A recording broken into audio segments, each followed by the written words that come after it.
అరే మీకు కొంచెమైనా సిగ్గు శరం ఉందా? చిన్న బాబు, తన పేరు నిరంజన్, తనకి ఒక రేర్ డిజీజ్ ఉంది. తన కోరిక పవన్ కళ్యాణ్ గారితో కలవాలని ఉంది. ఆ విషయము పవన్ కళ్యాణ్ గారికి తెలియంగానే ఆయన ఇమ్మీడియట్లీ హన్మకొండకు వచ్చి ఆ బాబుని కలిసిండు.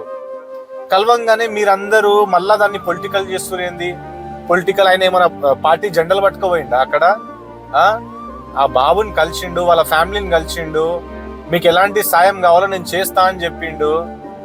అయినా కానీ మీరు దాన్ని ఇంత గలీజ్గా పొలిటికల్గా, ఇది పొలిటికల్ ఎంట్రీ తెలంగాణలో అని ఎంత ఘోరంగా థంబ్నెయిల్ పెడుతుర్రా, చూడంగానే కోపం వచ్చేస్తుంది.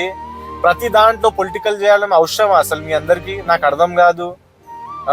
ఒక అభిమాని తన హీరోని కలవాలనుకుంటే పవన్ కళ్యాణ్ గారు పోయి కలిశారు.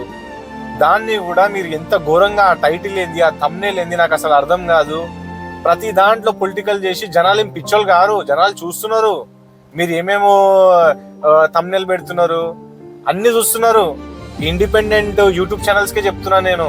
చూడంగానే ఎంత కోపం వచ్చేసిందంటే అసలు పోయి ఆ బాబుని కలవండి ముందు, అప్పుడు మీకు అర్థమైపోతుంది.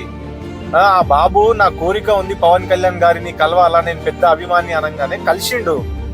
దాంట్లో తప్పేంది నాకు అర్థం కాదు. జనాలు చూస్తున్నారు, గుర్తుపెట్టుకోండి. మీ నాటకాలు పనికిరావు.